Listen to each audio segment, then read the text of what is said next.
በዚህ ቪዲዮ ላይ በህልማችሁ የሞተ ሰው ስታዩ ወይም ደግሞ ሰው ሲሞት ስታዩ ትርጉሙ ምን እንደሆነ በእግዚአብሔር መንፈስ አስተምራችኋለሁ። ስለዚህ ከዚህ በኋላ እንደዚህ አይነት ህልሞች ስታዩ ግራ መጋባት ታቆማላችሁ ማለት ነው። ቅዱሳን ይህ ቪዲዮ ብዙዎች ጋር እንዲደርስ ደግሞ ከናንተ የሚጠበቅ አንድ ነገር አለ። ምንድነው ካላችሁኝ ላይክ ማድረግ ያስፈልጋችኋል። ስለዚህ ሼር ማድረግ እንኳን ባትችሉ ላይክ በማድረግ አብራችሁኝ እንድትቆሙ አሳስባችኋል። እዚህ ዩቲዩብ ቤተሰብ ያልሆናችሁ ሰዎች ደግሞ ሰብስክራይብ በማድረግ ቤተሰብ መሆን ትችላላችሁ። ለማታውቁኝ እኔ አገልጋይ ፊልሞን እባላለሁ። ቀጥታ ወደ ትምህርቱ እንገባለን።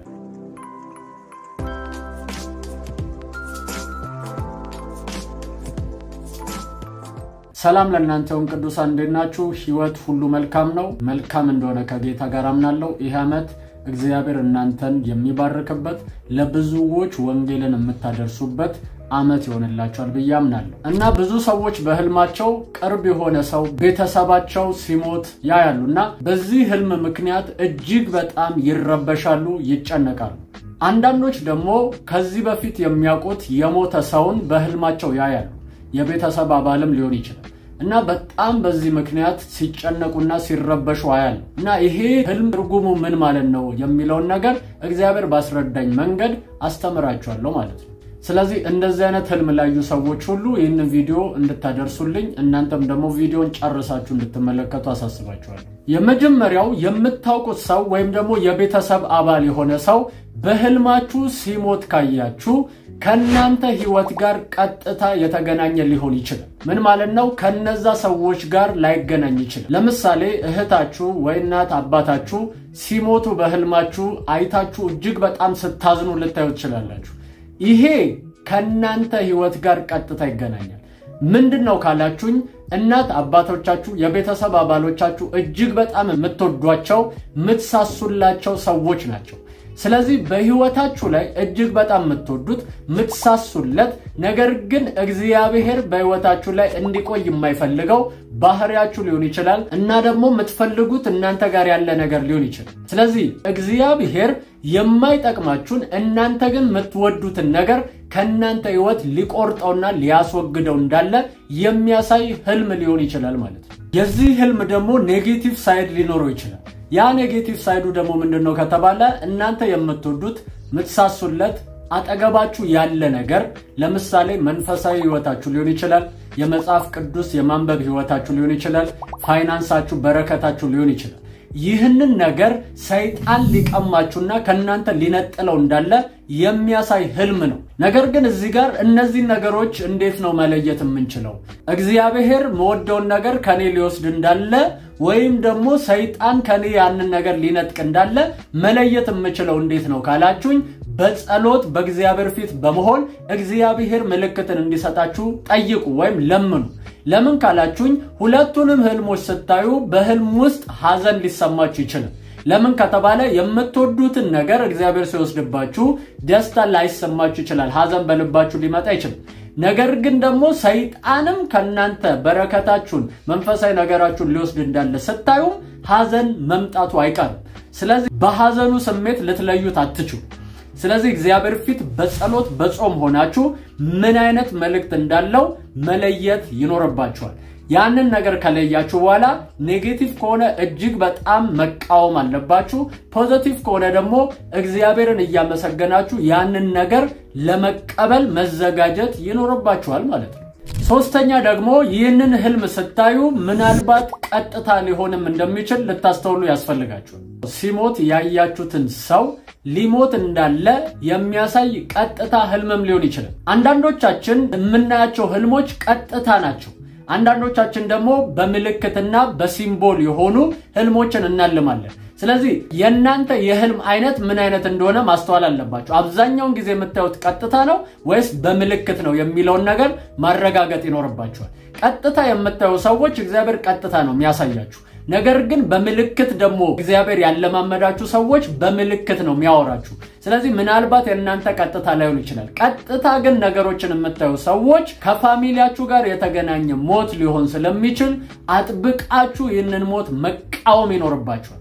በእግዚአብሔር ፊት አጥብቃችሁ በጾምና በጸሎት መቆየት ያስፈልጋችኋል ያንን ሰው ከአደጋና ከሞት ልትከለክሉ ያስፈልጋችኋል ማለት ነው ከዚህ በፊት በሰራውላቸው ቪዲዮዎች ላይ አንዳንድ ሰዎች ቴስቲሞኒ ሲናገሩ አይታችኋል እግዚአብሔር አሳይቶኝ ነገር ግን ወንድሜ ሲሞት አየው ሲጠፋ አየው እያሉ ይናገራሉ አንዲት እንደውም ሰሞኑን ደውላልኝ ነበር እና ምን አለችኝ ባለቤቴ ህልም ያየ ነበር ልጃችን ካለበት ቦታ ሲጠፋ መተን ስንፈልገው ስናጣው ደጋግሞ አይቷል ነገር ግን አላስተዋልነውም ነበር አለች ከዛ በኋላ ግን ልጃቸው ከትንሽ ጊዜ በኋላ አረፈ ማለት ነው ስለዚህ እንደዚህ አይነት ህልሞችን ስታዩ አጥብቃችሁ ልትጸልዩና ልትቃወሙ ያስፈልጋችኋል ማለት ነው ነገር ግን እንድታስተውሉ መፈልገው ነገር በዚህ ሁሉ ውስጥ እግዚአብሔር እድል እንዳላችሁ እድል እየሰጣችሁ እንደሆነ አስተውሉ በፍርሃትና በጭንቀት ተሞልታችሁ በእግዚአብሔር ፊት ለመጸለይ እንኳን አቅም ልታጡ አይገባችሁ ስለዚህ በእምነት ሆናችሁ በእግዚአብሔር ፊት እግዚአብሔር ነገሩን እንደሚቀይር እያመናችሁ እንድትጸልዩ አሳስባችኋለሁ ሌላኛው ደግሞ እጅግ በጣም ብዙ ሰዎችን የሚያስጨንቀውና የሚረብሸው አንድ ህልም አለ ያ ህልም ደግሞ ምንድነው ከተባለ ከዚህ በፊት ሞተው የነበሩ ሰዎች በህልማችሁ ሲመጡ ምን ማለት ነው የሚለው ነገር ደግሞ እናውራ አብዛኛው ጊዜ ኔጌቲቭ ብቻ እንደሆነ ነው ምናስተውለው ነገር ግን ይሄ ነገር ፖዚቲቭ ፓርትም ሊኖር ይችላል ለምን ካላችሁኝ እነግራችኋለሁ መጀመሪያ ኔጌቲቭ ፓርቱን ኔጌቲቭ ፓርቱ ምንድነው ከተባለ ለዲሊቨራንስ ወይም ነፃ ለማውጣት ጸሎት ለሰዎች ስንጸልይ አጋንንት ከውስጣቸው ከወጣ በኋላ ስንጠይቃቸው አንድ ነገር ይሉናል በህልሜ ስሞታ ያለው የሞተ ሰው አብሮኝ ያድራል አብሮኝ ይተኛል እናቴ ከዚህ በፊት ሞታ የነበረች እናቴ ሰጠራኛ ያለው ይያሉ ይናገራሉ ይሄ ምን ማለት ነው ሲባል የሞት ስፒሪት ነው እናንተ ህይወት ላይ ያንን ሰው የወሰደ ያ መንፈስ የእናንተንም ህይወት ለመንጠቅና ለመውሰድ እየፈለገ ያለ እናንተን የሚከታተል መንፈስ እንደሆነ የሚያሳይ ነው ይህንን ነገር ግን በምንም አይደለም የምታሸንፉት ይህ ሁሉ የሚሸነፈው በኢየሱስ ክርስቶስ ስም ስለዚህ በኢየሱስ ስም ይያላችሁ ይህንን መንፈስ ልትቃወሙ ያስፈልጋችኋል እና ብዙ ሰዎች እንደዚህ አይነት ህልም አይተው ደውለው ነግረውኛል ስለዚህ ይህንን ቪዲዮ ለመስራት ያ ነገር ግድ ስላለኝ ነው የመጣሁት በህይወታችሁ ላይ የሞቱ ሰዎች ደጋግሞ የሚመጡ ከሆነ እና ደግሞ ኑ ይያሉ እነሱ ወዳሉበት ፕሌስ የሚጠሯችሁ ከሆነ ይሄ የሞት ስፒሪት ስለሆነ ይህንን የሞት መንፈስ አጥብቃችሁ ልትቃወሙና ልትገስጹ ያስፈልጋችኋል ነገር ግን ደግሞ የሞቱ ሰዎች ወደናንተ የመጡት የተገለጡ ሰዎች በህልም ውስጥ የተናገሯችሁ ነገር ወይም ያወሯችሁ ነገር ምንድነው የሚለው ነገር የህልሙን ትርጉም ሊቀይረው ይችላል ለምሳሌ የእግዚአብሔርን ሰዎች ከዚህ በፊት ታላላቅ አገልጋይ የነበሩ ሰዎች ግን አሁን በህይወት የሌሉ ሰዎችን በህልማችሁ ልታዩ ትችላላችሁ መጥተው ሲያወሯችሁ ሲጸልዩላችሁ ልታዩ ትችላላችሁ ስለዚህ እነዚህ የእግዚአብሔርን ሰዎች በህልማችሁ ስታዩአቸው ስለሞቱ የሞት መንፈስ እየተከታተላችሁ ነው ማለት አይደለም ሊባርኳችሁ የእግዚአብሔርን ነገር ሼር ሊያረጓችሁ እንደመጡ ልታዩ ትችላላችሁ ለምሳሌ መጽሐፍ ቅዱስ ላይ ታችሁ ከሆነ ኤልያስና ሙሴ ኢየሱስ ክርስቶስ ተራራ ላይ በነበረበት ጊዜ ጴጥሮስ ዮሐንስና ያዕቆብን ይዟቸው ኤልያስና ሙሴ ተገልጠው ከኢየሱስ ክርስቶስ ጋር ሲነጋገሩ እናስተውላለን ስለዚህ በህልማችሁ ሞተው የነበሩ ግን ታላላቅ አገልጋዮች በህልማችሁ ሊገለጡ ይችላሉ ልክ እንደዛው የምታውቁት የቤተሰብ አባላችሁ የምታውቁት ፐርሰን ተገልጦ በህልማችሁ ምን ነገራችሁ የሚለው ነገር ትርጉሙን ሊቀይረው ይችላል ስለዚህ ፖዚቲቭ ትርጉም አለው ያልኳችሁ በዚህ መንገድ ነው እግዚአብሔር ብለስ እንደሚያረጋችሁ እግዚአብሔር ግሬስ እንደሚሰጣችሁ መጥተው ሊነግሯችሁ ይችላሉ ስለዚህ ይሄ ነገር ምንድነው ከተባለ የእግዚአብሔርን ብለሲንግ ወይም ደግሞ የእግዚአብሔርን ፕሮግራም እየነገሯችሁ ሊሆን ስለሚችል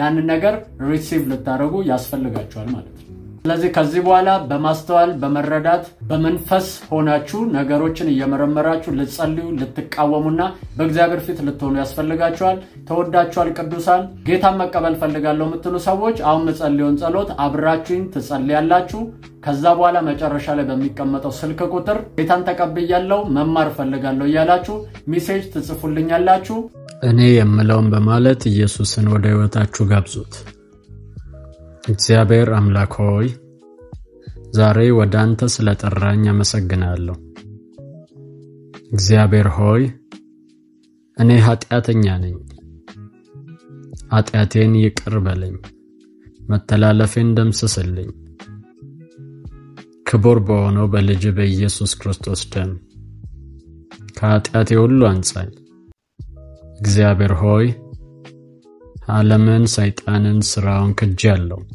ጌታ ኢየሱስ ክርስቶስን የሕይወቴ አዳኝና ጌታ አድርጌ ተቀብያለሁ። ኢየሱስ ክርስቶስ ከሙታን እንደተነሳ በልቤ አምናለሁ። ጌታም እንደሆነ በአፌ መሰክራለሁ። እግዚአብሔር ሆይ ስለተቀበልከኝ አመሰግናለሁ። አሁን ልጅ ነኝ። ይህን ዕድል ስለሰጠኝ አመሰግናለሁ። አሜን፣ አሜን፣ አሜን።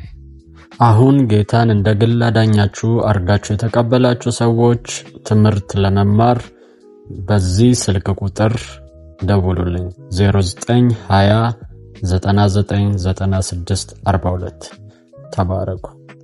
ተባርካችኋል፣ ተወዳችኋል። ይህንን ቪዲዮ ለብዙዎች ሼር በማድረግ ብዙዎችን እንድታስመልጡ እና ወንጌልን እንድታገለግሉ አሳስባችኋለሁ። እዚህ ጋር ያስቀመጥኩላችሁን ቪዲዮ እየነካችሁ ማየት ትችላላችሁ። ተወዳችኋል፣ ተባርካችኋል። እኔ አገልጋይ ፊልሞን ነኝ። ሻሎም